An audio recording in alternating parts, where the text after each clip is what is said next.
Hello, and welcome to Kathy's Eclectic Garden. I'm Kathy, and I garden in Zone 6A in Northwest Ohio. During the next few weeks, I will be talking about plants that you should consider adding to your 2024 garden to attract pollinators. Your flowering plants and vegetables benefit from the pollinators in your garden. In fact, without pollinators, your plants would not produce any fruits or vegetables. In other words, these plants are good choices to add to your garden if they grow well in your hardiness zone. So let's dive in. Today I will be talking about Baptisia, commonly called false indigo. I have 3 Baptisia plants in my garden. 2 of them are native, the blue one and the yellow one. The third is a cultivar, yellow and purple mix, called Deluxe Pink Lemonade by Proven Winners. This video will be highlighting the first indigo I planted, the yellow false indigo. The first part of the video will show this season's growth so far. The rest of the video will show highlights from the previous growing seasons. The scientific name for yellow false indigo is Baptisia sphaerocarpa. It is also sometimes called yellow wild indigo. This was my yellow false indigo on April 13th this year. It probably sprouted about 2 or 3 days prior to this video. False indigo is easy to identify when first emerging in the spring. I think it looks a bit like asparagus coming up. This is 3 days later, and you can see how fast this plant is growing. It is already 9 inches tall.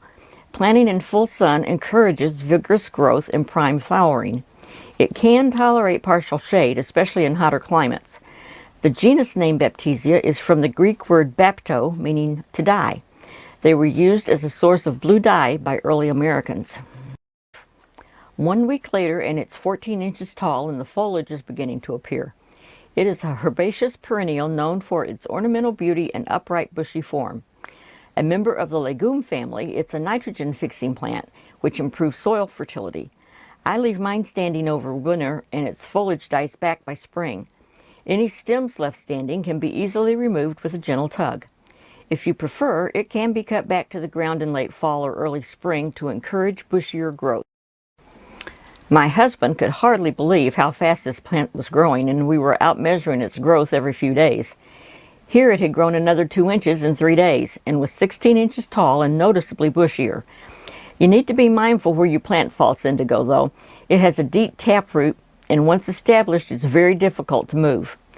Also, be wary of planting near black walnut trees, as false indigo displays a sensitivity to jugalone. Here it is April 29th, and the yellow false indigo is 22 inches tall and starting to produce flower buds. I have found varying information on this plant. Some say it's hardy in zones 5 to 8, others say zones 6 to 9.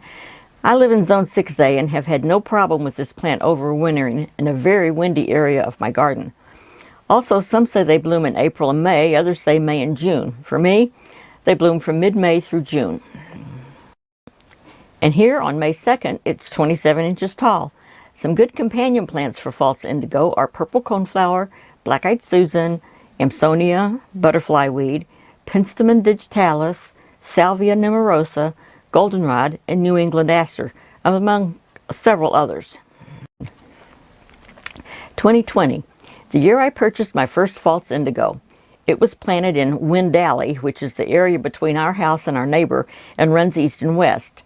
If you're familiar with Northwest Ohio, we get some pretty gusty winds from the west, so I placed a small wire fence east of the plant to help keep it upright. This plant had already bloomed and was forming seed pods. These spherical hollow pods contain 1 or 2 seeds. Since I haven't had any issues with reseeding, I just leave the pods on and let them overwinter.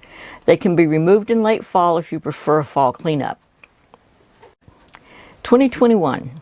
It's May 23rd and the false indigo has started to bloom. The yellow pea-like flowers bloom from bottom to top and attract bees and butterflies.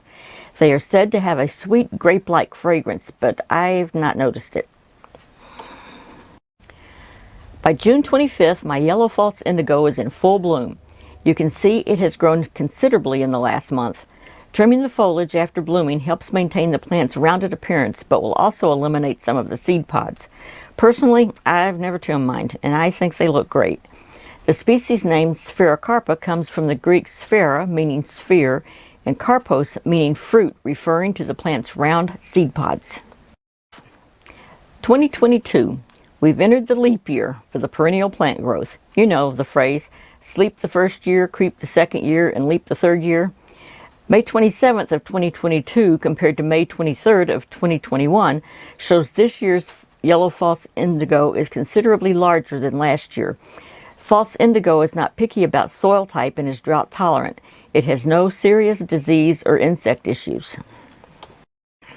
And here's the plant on June 1st in full bloom. Best used as a specimen or in small groups.